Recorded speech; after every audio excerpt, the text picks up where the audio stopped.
I welcome you all to the module number 10 of this course. So, the module number 10 is about personality development and change. So, this is the second lecture of this module and overall it is lecture number 22. So, today's lecture is about personality development, basically the theories that talks about personality development.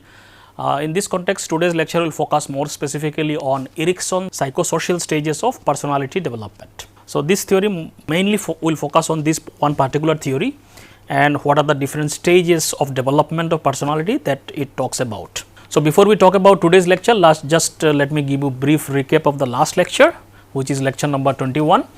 So, this lecture was also part of this module, where we introduced this idea of personality development and change, the stability and the change of personality, what are the evidences associated with that. So, we talked about what are the concept of stability of personality, that personality as a construct generally it is understood that this is a very stable traits. When we talk about personality dimensions, by definition we assume that these are stable characteristics.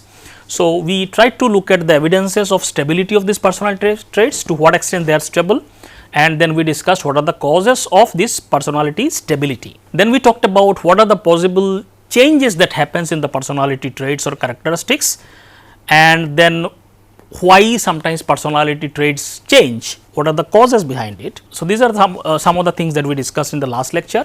We also discussed some historically how certain personality traits have been changing. For example, if you compare today's generation with the, let us say, few generation back in 60s, 1960s and generation of 60s and 70s, certain personality traits seems to be changing in a sense, like the score for neuroticism, score for even external locus of control are kind of increasing in the today's generation. And also there have been found that there is a gender difference is kind of decreasing with the passage of time. So, historically there have been certain changes in the personality traits in the overall patterns of the population.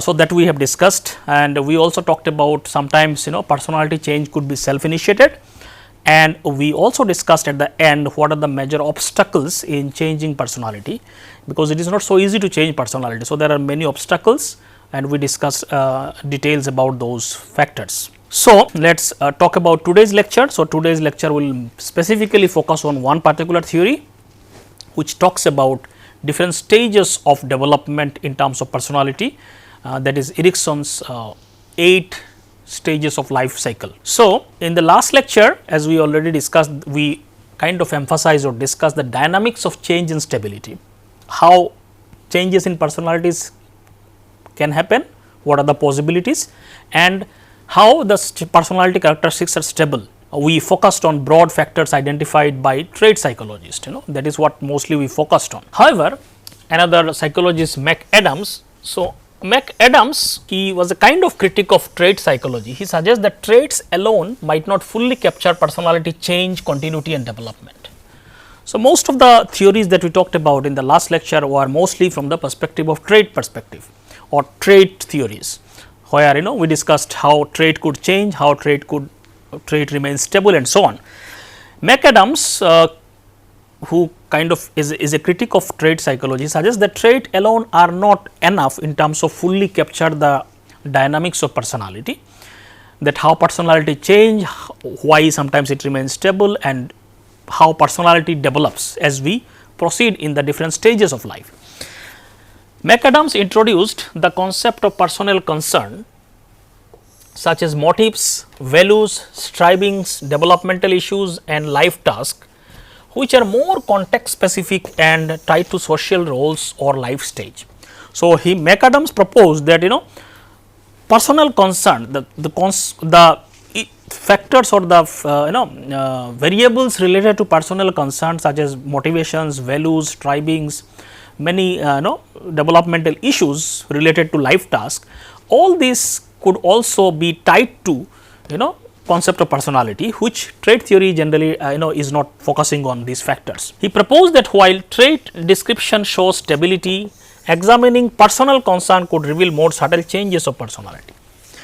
Trait broadly could be more stable, but when we talk about this personal concern, factors related to that, we could kind of more understand the nuances of personality changes when we look into those factors. So, research on the stability or change of personal concern is limited, not much research has been done, but theorists have suggested that this concern undergo distinct shifts throughout the lifespan.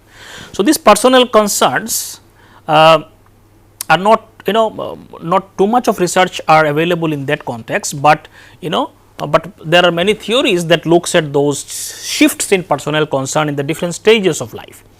So, this Erikson's theory is one such theory who is a prominent figure who proposed that personality development involves navigating 8 distinct stages of life, each with a defining themes or issue. He said in human life there are 8 stages of personality changes or development, where each of these stages the concern is different and one has to navigate in the different challenges of life, and these are basically 8 in number.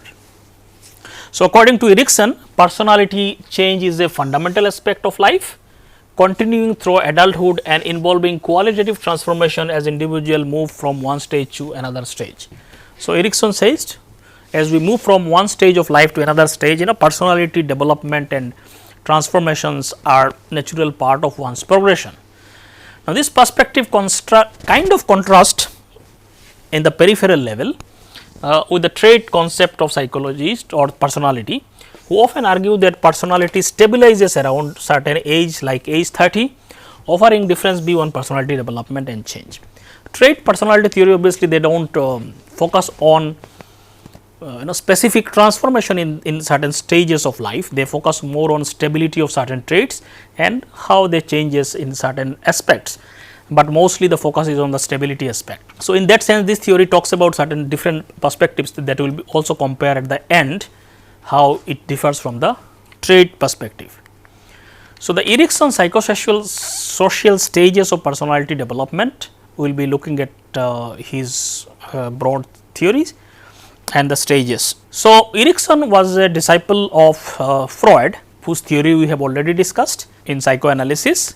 So, Freud became widely known and he attracted many geniuses from the field of psychology, and many of whom became his disciple and pupils, and so they worked with the Freud for some times, but many of these disciples who are stalwarts in their own right, they eventually disagreed with Freud in many aspects of his theories, and therefore they kind of separated from Freud, and they gave their own theories with different modifications of psychoanalytical theory. So, Erik Erikson is one such person who was initially associated with Freud, a very close disciple of Freud, but he later separated and developed his own theory. So, when we compare Erikson's theory and the Freud's theory, there are certain differences, because most of these people who separated from Freud, they developed very different theories, but they obviously accepted some of the fundamental aspect of psychoanalysis. So, how Erikson's theory is different from Freud's theory? So, Erikson's emphasized that children are active, curious explorers who adapt to their environment, not passive being shaped by biological urges and parents. Freud was more of a his theory was mostly based on instincts, mostly based on biological aspects and instincts which guides behavior and so on.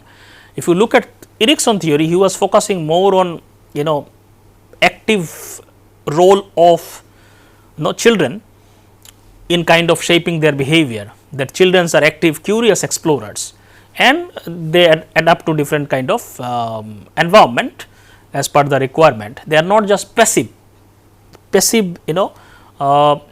beings shaped by the biological drives and urges and so on. So, in that sense there is a more focus on other aspects than the biological instincts.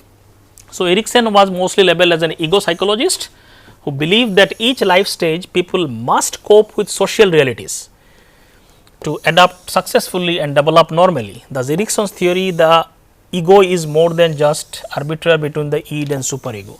So, Erikson's theory basically focus more on how children or from the very beginning of their life adapt to different social realities outside that shape their personality. So, he was more focusing on social aspects, cultural aspects, which Freud was really not giving much emphasis on. So, in that sense Erikson's theory is different from Freud. Second, critical difference is that Erikson places less emphasis on sexual urges and more on cultural influences than Freud did. Most of the Neo-Freudians or disciples who separated from Freud, they basically disagreed with overemphasis of sexual urges in terms of shaping personality and so on. Most of them they disagreed on this particular aspect, and they focused on various other factors. So, Erikson here focused more on socio-cultural factors in terms of shaping personality and so on. So, these are some basic differences between Freud's theory and Erikson's theory. So, in the Erikson's theories, one of the main aspect of his theory is the stages of development that he talked about in terms of personality development, which is the focus of this particular lecture. So, we will not be focusing on every aspect of Erikson's theory. Here focus will be more on his stages of development that he talked about.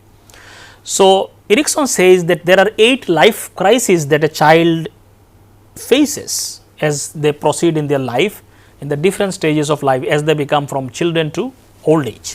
So, there are 8 life crises that they have to face. Accordingly, there are 8 stages of development. Each life crisis serve as a opportunity for or kind of stimulate certain changes in the personality or possibility of changes in the personality. So, these 8 life crises, Erikson believed that human beings face 8 major crises or conflicts throughout their lives. Each conflicts emerge at a specific time due to biological maturation and social demands experienced at a particular stage. So, different stages there are different demands and challenges, and these are 8 in number. Successfully resolving each conflict prepares individual for the next life crisis. If one is able to adapt successfully in each of these crises, they will be very smoothly proceeding to the next stages of life. If they are not able to resolve, there will be some issues in the next stages. So, Erikson's developmental stages do not end at adolescence or young adulthood as Freud's theory, it extends to old age. Freud was mostly focused on till adolescence period. Beyond that he did not focus on, because for him personality there is not much changes after that. But Erikson talked about till old age the different stages. So, these are the 8 stages that Erikson talked about. So, stage 1 is at the infancy stage, trust versus mistrust. Stage 2 is autonomy versus shame and doubt. Stage 3 is initiative versus guilt. Stage 4 is industry versus inferiority. Stage 5 is identity versus identity confusion. Stage 6 is intimacy versus self absorption. Stage 7 is generative versus stagnation, and the stage 8, which is in the old age, integrity versus despair. So, if you look at these stages, these are different stages in the different time period of one's life cycle. So, infancy, early childhood, play age, school age, adolescence, early adulthood, old age. So, in each of these stages there are different crises of life, accordingly different stages he proposed. So, let us look into each of these stage in a very brief or summarized forms. So, the stage 1, trust versus mistrust, which is a stage in infancy period when a child takes birth till 18 months of the life period.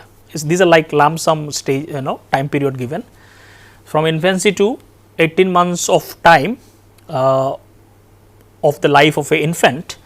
They go through the stage called trust versus mistrust. What happens here? Erikson's first stage is basic trust versus mistrust, which basically is seen in the infancy period, which also shapes the child's outlook of life. So, this stage aligns with Freud's oral stage, but focuses more on infants' emotional psychological needs rather than sensuality. So, obviously, the Erikson was more focused on emotional, psychological and social factors more than what Freud was mostly focused on biological aspects. So, one of the things that an infant in this stage after the birth till 18 months they face is the challenge of trust and mistrust. So, the basic trust, what happens here is that develops when an infant receives consistent and sensitive care from their parents or caregivers. So, the development of trust is connected to the how the parents deal with the child. if they receive consistent and sensitive care from their parents and caregivers, they develop trust with the primary caregiver. So, infant learns that their needs will be met, which fosters a sense of security. So, if there is a enough caring, then the child also develops sense of security with the caregiver or the parents, whoever is taking care of the child. They began to perceive the world as a safe and reliable place. So, the child learns to feel secure in the presence of their caregiver, and they perceive the world as more reliable place or secure place. So, once this trust develops, which is a successful resolution, basically means the child develops trust. Of this stage results in the infant developing a sense of coherent selfhood and the foundational capacity for hope. So, this trust is very important for the child's development and going to the next stage. So, this is something very important in terms of healthy development of a child. So, development of trust with the caregiver. Now, there can be mistrust also in this stage. It can arise when infants do not receive reliable and nurturing care from the caregiver. Infants may feel neglected or abandoned, leading to feelings of insecurity. They may view the world as unpredictable and threatening. In some cases, there may be possibility that certain child may not receive a consistent or caring relationship for whatever reason. In such cases, child may develop mistrust and they feel insecure, and this may become part of their worldview in the later stages also. So, they may view the world as an unpredictable and a threatening place, because they are not getting the security that is needed at this stage. So, this unresolved issue in this stage can lead to vulnerability to serious mental disorders and lack of confidence in oneself and others. So, there can be many complications that can arise later on if such certain mistrust develops in this stage. So, by establishing basic trust, infant gain a sense of stability and continuity, essentially for their emotional development and future relationships. Conversely, if mistrust predominates, it can impede their ability to form healthy relationships and maintain positive outlook on life. So, basically this stage becomes a foundational for trusting and mistrusting, which can continue in the future in the other stages or even during the adulthood and so on. So, so that can also impact their sense of relationship with other people, which can continue in the later stages of life. The next stage is called as, basically it is a toddler years from 18 months to 3 years of stage. So, that is the stage where the child has to face another challenge, the challenge of autonomy versus shame and doubt. So, this is a stage where child basically this is the task that they need to kind of focus on at this stage, is building autonomy, or if there is no autonomy, then they feel shame and doubt. That is also another aspect, or this is the stage where they have to face this challenge. So, Erikson's second stage is about autonomy versus shame and doubt, which is basically child has to face this stage at the toddler stage from 18 months to 3 years of age.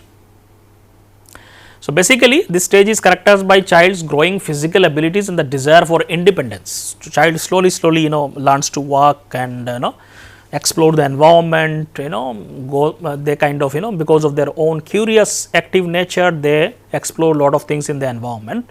So, because they slowly develop sense of independence, sense of going alone and those kind of thing, they can move around. So, that is certain physical abilities gets developed in this stage. So, autonomy develops, emerges as a toddler develops greater muscular control and the ability to perform tasks independently, certain tasks like walking and moving around and so on. So, children strive to assert their new capabilities and master new action, leading to sense of will and independence. So, child independently wants to explore the world. Positive outcomes occurs when parents and caregivers support the child's efforts, encourage exploration and self-sufficiency while providing appropriate guidance. So, positive outcomes or sense of autonomy develops, that I can do things on my own when the parents and caregiver kind of gives necessary support in that direction. With obviously limitation, you cannot just give child everything they wants to do, but with a certain limitations, give them a healthy sense of autonomy, that whenever they explore it can be encouraged and so on within certain limits. So, these positive outcomes can occur when parents and caregivers support the child's effort whatever they are trying to do in terms of exploring, encouraging exploration and self sufficiency while providing necessary guidance. Successful navigation of this stage results in the child developing a sense of autonomy, confidence and pride in their abilities. So, whenever they are able to do something on their own, they feel pride, they feel a sense of autonomy, independence, which is a positive outcome for this particular stage of life. Shame and doubt is another possibility that can arise when parents and caregivers are overcritical, over controlling or harsh on the responses of the child's attempt for independence. So, if the child is trying to do something or moving around, and if parents or caregiver becomes over controlling and not letting the child to do anything on their own, then probably that sense of autonomy will not develop.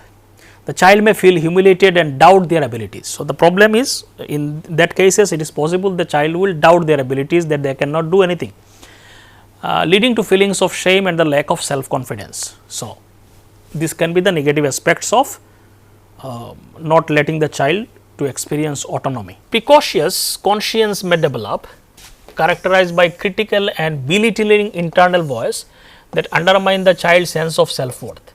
This can result in over control behavior and a persistent fear of making mistakes. So, child will always feel fearful in exploring and so on, if such kind of shame and doubt develops in this stage. So, balancing autonomy and socialization is key during this stage. Child needs the opportunity to explore themselves, develop a sense of self control and independence, and also learning societal expectation. The child, we cannot also kind of allow child to do anything they want. Obviously, there has to be certain limits of learning societal expectation, and boundaries are also very necessary. That is also needs to be taught to them, but not over controlling and over critical and those kind of things. So, encouraging autonomy within a supportive environment helps foster confidence and healthy sense of independence. Conversely, suppressing the child's efforts can lead to lasting feelings of inadequacy and doubt. So, this is the possibility in this stage based on their development. Child can develop sense of autonomy or shame or doubt. So, one is positive aspects, another is kind of negative aspects. So, positive resolution in this stage will lead to autonomy, sense of autonomy. If sense of autonomy does not develop, then it may lead to sense of self doubt and lack of confidence and so on, which may hamper the next other stages of development. The next stage is preschool years. From age 3 to 5 years, the child faces another challenge, that is initiative versus guilt. So, in this stage child is faced with the challenge of initiative, and these are basically two spectrum or two sides. One is initiative. If initiative does not develop, then the guilt can arise. So, this is the stage from age 3 to 5 before school, or kind of nowadays obviously school starts at 3, but proper schooling start from class basically 6 years of age, class 1 and so on.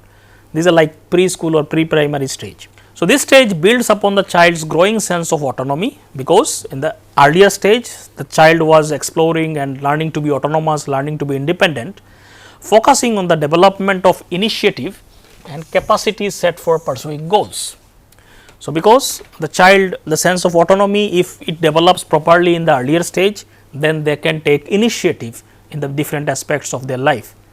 So, children begin to assert themselves more frequently, planning activities, making up games and initiating play with others. So, more initiative will develop, they will try to do lot of things, they will initiate activities, make games. So, autonomy will lead to more initiativeness from the child's behavior. So, they will develop a sense of purpose and ability to pursue goals in a purposeful and future oriented manner. Play becomes a critical medium through which they experiment with leadership, decision making and achievement goals.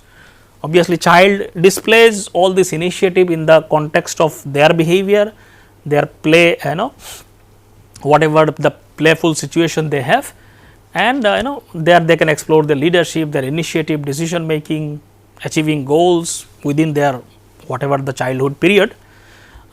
So, child will learn to take initiative.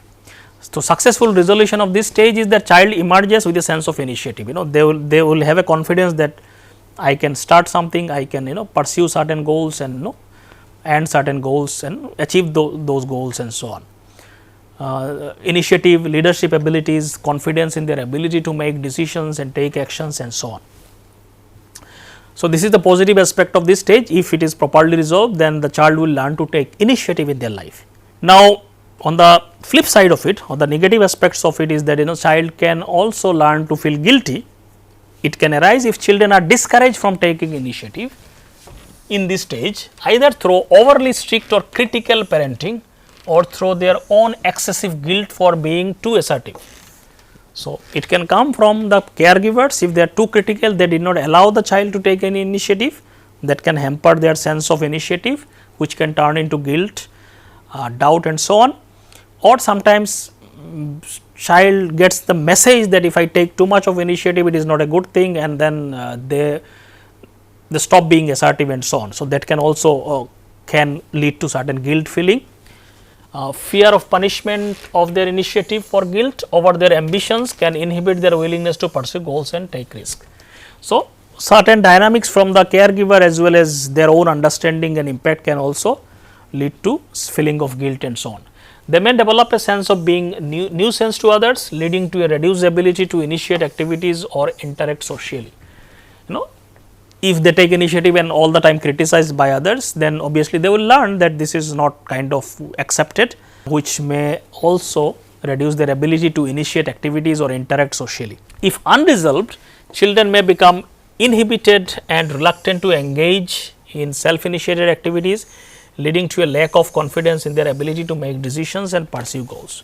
So, this is a flip side of it, the negative aspect of it.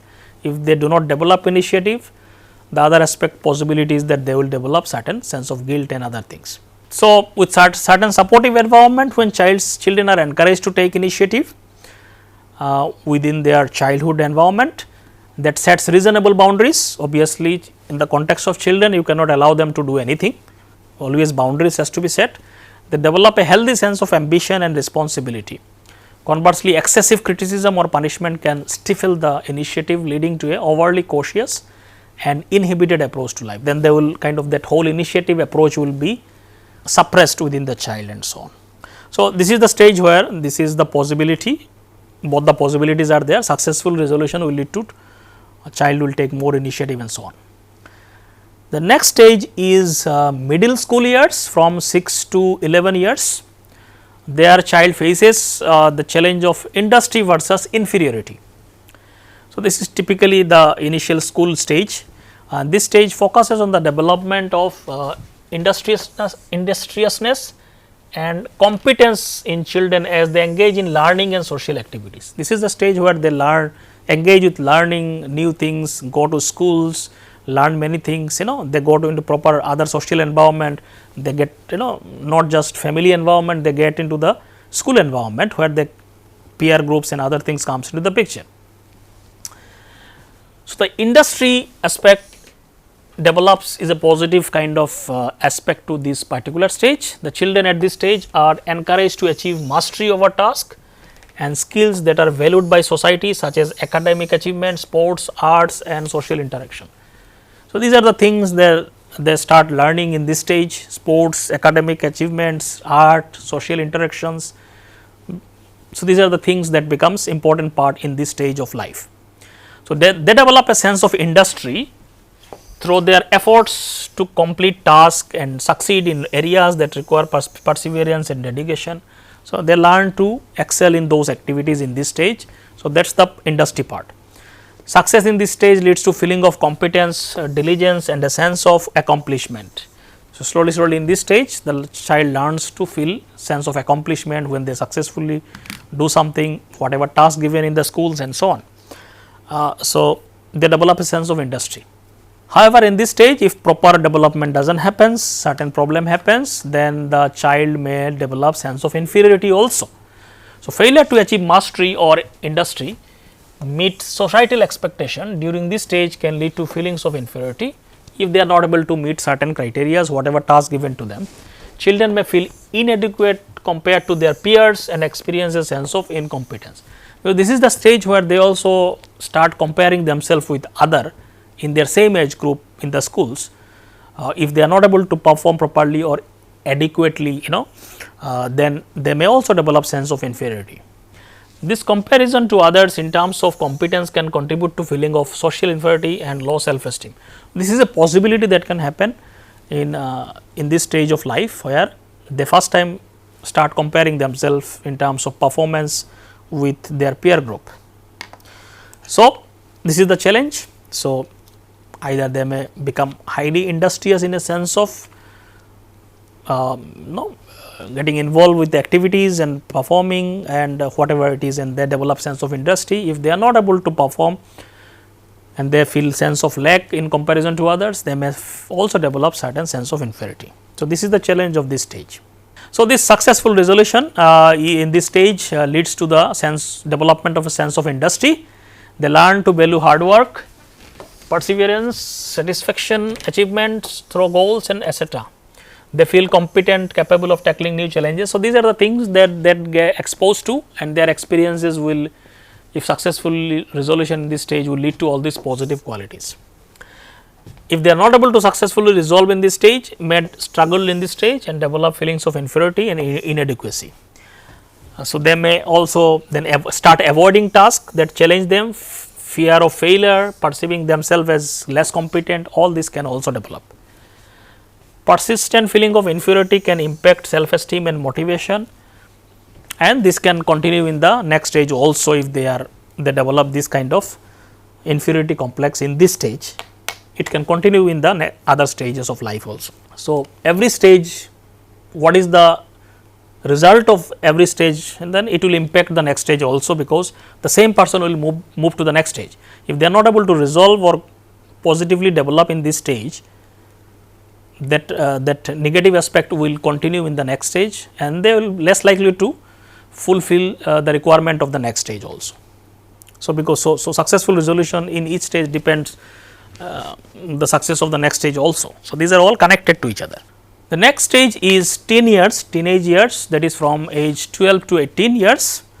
So, this is the stage where, according to Erikson, the main issue that a adolescent or as a teenage children or teenage boys or girls they face with is the identity confusion or identity, sense of identity, that whole issue comes into the picture. So, development of sense of identity, who am I, that is a big question in this stage according to Erikson's model. So, typically occurring during adolescence, this teenage period, this stage is crucial for formation of stable coherent sense of self, who am I, what is my identity.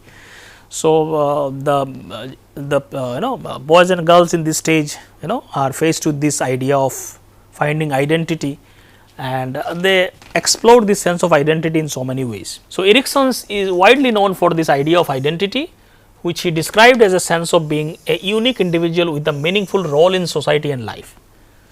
So, how do you define yourself? What is your role in the society? So, those questions comes into the picture. So, according to Erikson, developing a sense of identity is a significant developmental achievement, particularly during this stage. This stage involves forming coherent sense of personal goals, motives, interest, taste, social roles, culminating in a clear self-reflective understanding of oneself and the future.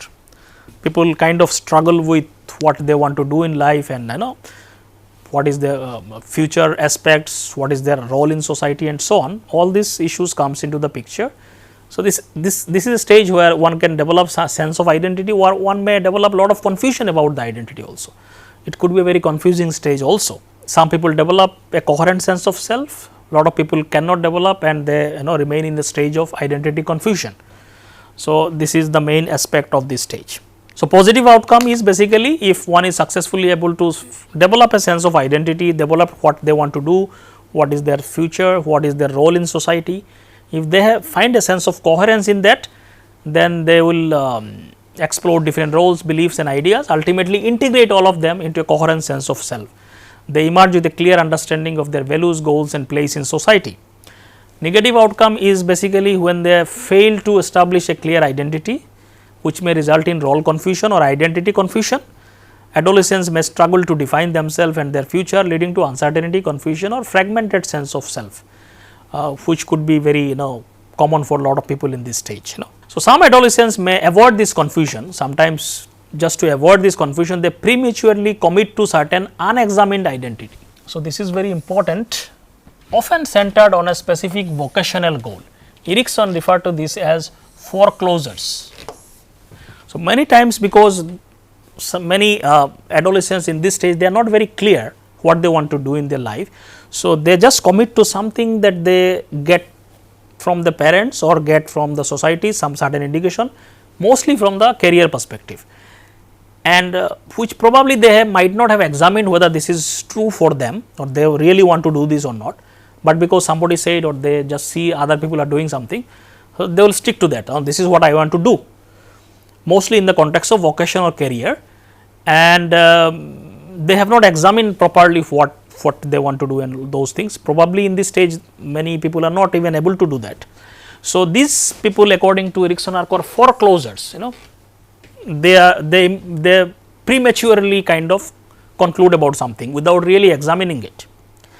Erikson believed that a period of exploration where various roles, personal styles and interests are tested developmentally superior to foreclosures. So, just to stick to something without really examining is not a good idea according to Erikson. Exploring various roles, personal styles and so many things and then commit to something is something better according to Erikson, because then you really go deeper into your sense of identity, your own sense of what you want to do. So, that is a better option than foreclosing in terms of committing to something just based on what you observe around you. He highlighted how university years often serves as moratorium period where you explore a lot of possibilities and so on. So, people could keep exploring in certain period of time, where universities and colleges can give you a lot of options and so on. So, that is about teenage period where identity and identity confusion could be a big thing in that stage.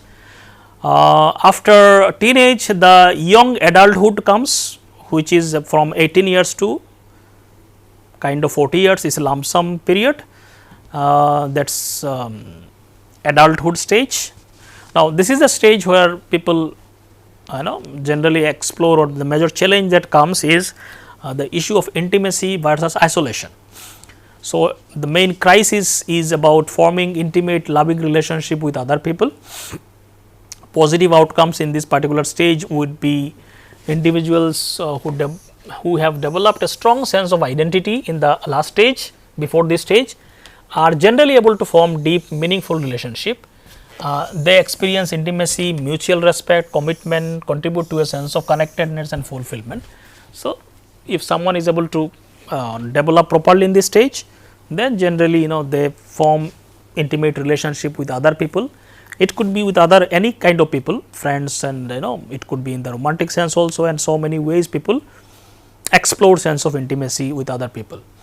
Negative outcome could be fear of losing personal identity can lead to isolation. Individuals may avoid close relationship or engage in shallow, self-centered, self-sabotaging behaviors, resulting in loneliness and emotional isolation. If you are not able to form proper relationship with other people, then isolation could be the natural outcome of it, which could be a negative aspect in terms of development.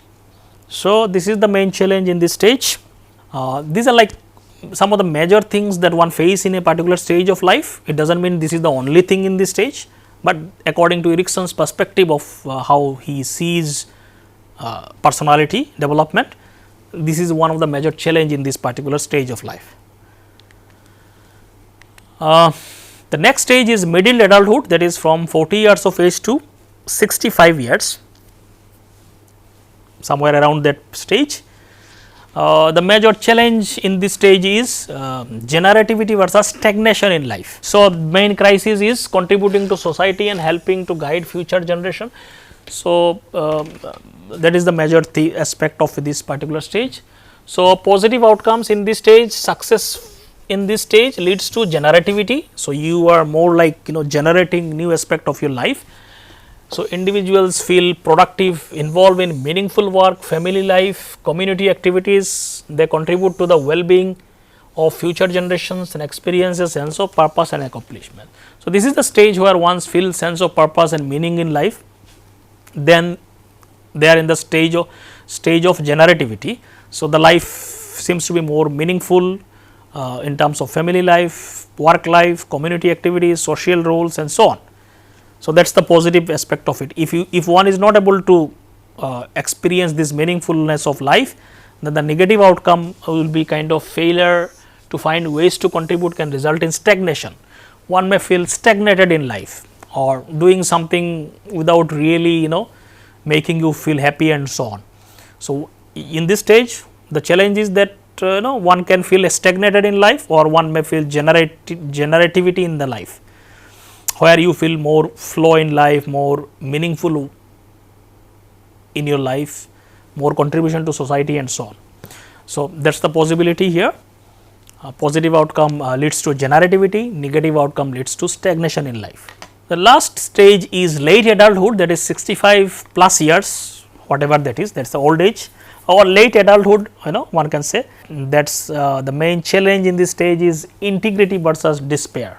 Late adulthood, old age, whatever we can say. So, this is the stage where we typically call it an old age period.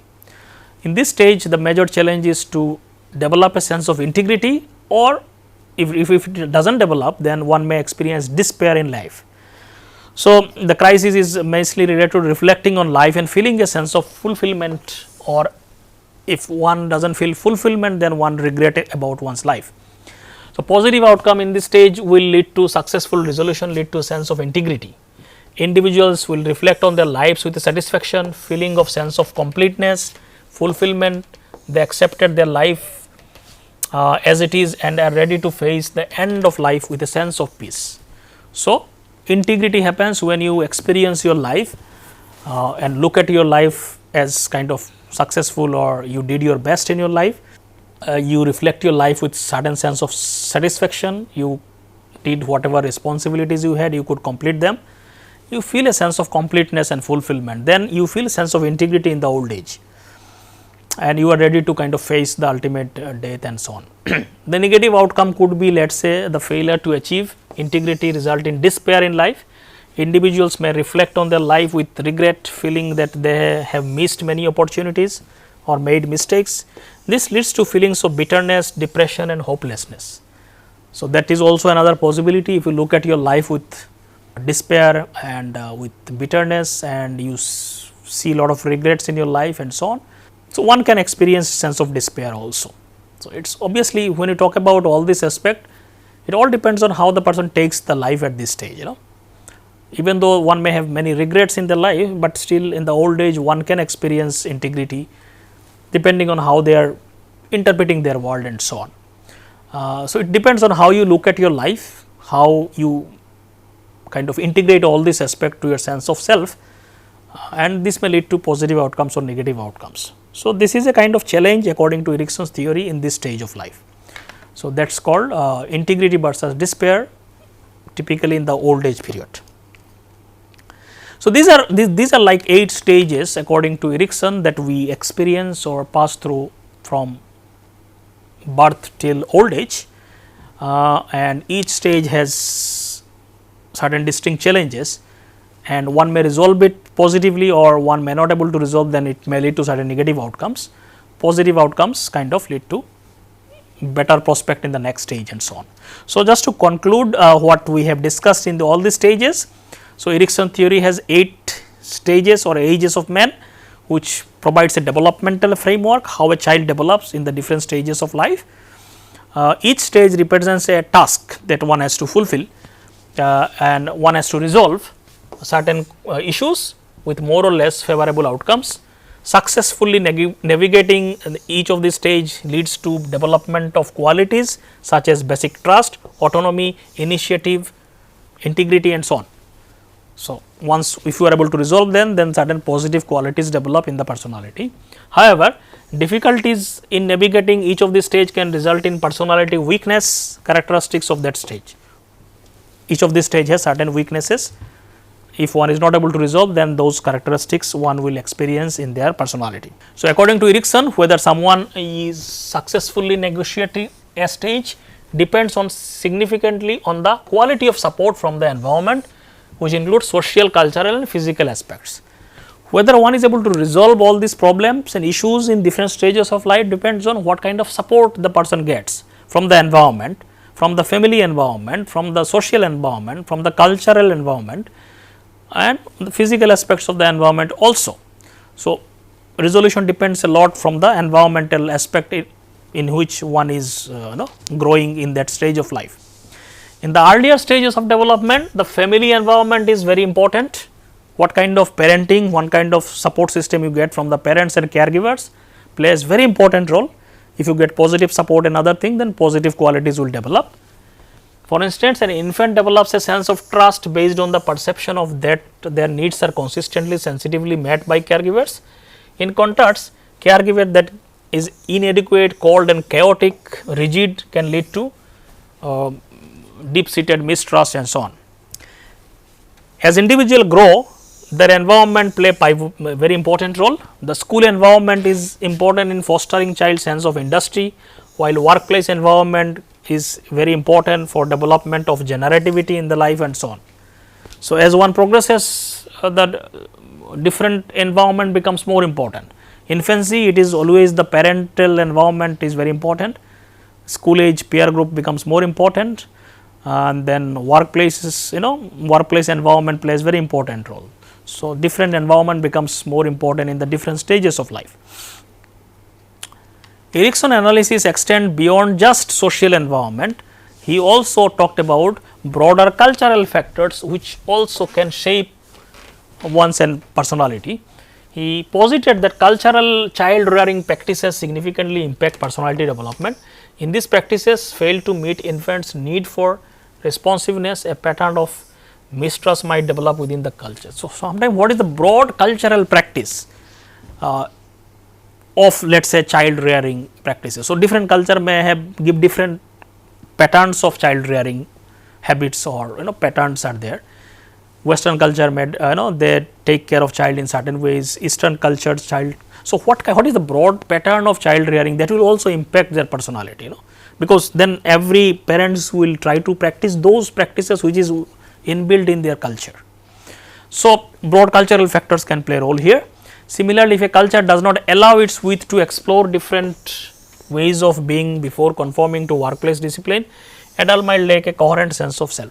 What kind of exploration possibilities are given by the cultural environment? So, that will also influence how they resolve different stages, problems of different stages of life. If culture do not provide opportunities for adults to engage in productive work and service, a prevalent sense of stagnation could also occur if that is prevalent in the cultural factors. So, in that sense culture provides a very what kind of environment we kind of face. Culture is an important aspect of that environment. Now, at the end we will be just talking about how do you resolve this whole what we talked in the beginning of this lecture, that the concept of trait psychology which talks about traits and personality is a stable factor generally, that is what idea. Obviously, there can be certain changes, but trait psychology mostly focus on there is a stability of the personality. But Erikson here talking about different transformation, different changes that happens in the different stages of life. How do you resolve this whole paradox? So, reconciling this Erikson's personality development stages as constant transformation with the trait view of stability of personality, we can just look at few factors. One is that it is important to note that there may not be much conflict actually. It apparently looks like, but actually there is not much conflict here, as Erikson 5 stages occurs mostly during the years when longitudinal studies typically show only moderate trait stability.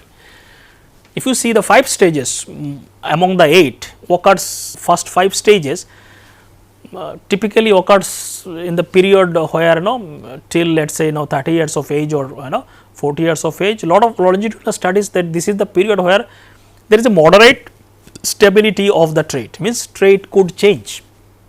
Research also shows obviously there is a kind of sense of stability, but within that in the earlier phases of life the traits are more likely to change. It is possible that traits can change. So, in that sense there is not much of conflict here. Second, Erikson's stage theory is more concerned with absolute stability rather than rank order stability. So, his theory addresses the normal changes that differentiate the personalities of people at various ages. So, he is talking mostly about certain changes, normal changes that everybody goes through that differentiate personalities of people at various stages. So, thus individuals might exhibit relative successful resolution of successive stages even as their personalities manifest different themes at each stage. So, the idea is so he is more concerned with certain absolute changes that happens which research also shows there can be certain absolute level changes in the personality traits, but there can be rank order consistency that we discussed in the last lecture, that compared to other people that you maintain your rank. Let us say you have a higher score on extroversion as compared to your peer group. Generally the research shows people maintain their differences, even though absolute score of extroversion will change for both the group, but they maintain that distance. If whoever is higher on that score they remain higher, whoever is lower on the score they remain lower, but that does not mean their score does not change, their score changes, but the relative position seems to remain same. So, there is not much contradiction here, because Erikson is mostly talking about absolute changes, which research shows it can happen even in traits also. So, basically so there is not much contradiction in that sense. So, his theory addresses this is that everybody goes through those changes which are basically absolute changes in certain phases of life, but he is not denying that the relative change may remain or relative position may remain same. So, his theory addresses these normal changes that differentiate the personality of people at various stages. This individual might exhibit successful resolution of successive stages even as their personalities manifest different themes at different stages. So, there is no contradiction as such in terms of talking about the certain transformation that happens in the different stages of life. So, Erikson concept that the resolution of each stage forms a foundation for the resolution of subsequent stage support this idea of rank order stability. So, how you move to the next stage, whether you have resolved the earlier stage problems, then you are more likely to resolve the next stage and so on. If you are not able to resolve the earlier stage, then you are less likely to resolve the next stage also, because these are all connected. That also kind of explain rank order stability. So, if you are able to resolve, you will be more likely to resolve. So, your position will be maintained. So, in that also you can explain the rank order stability that we talked about in the last lecture. The same individual who successfully navigate one stage are likely to navigate the next stage successfully, as we have already said, because each stage is connected to the next stage. This implies that while the themes and focuses of an individual's personality may change over time, the relative success with which they handle these changes remain constant. So, each individual may change, there is no kind of problem in that, but the relative position may remain same, because how one is resolving will affect his next stage. If one is not able to resolve, he is less likely to resolve. So, the relative position may remain same. So, in that sense there is not much actually contradiction if you look at deeper level. Apparently, it looks like trait psychology is against this personality developmental theories, but if you look deeper there is not much actual difference in terms of they can kind of explain each other. So, these are some of the things about this stage, Erikson's 8 stages of development. We will be talking about another theory of development in the next lecture. So, with this I will stop here. Thank you.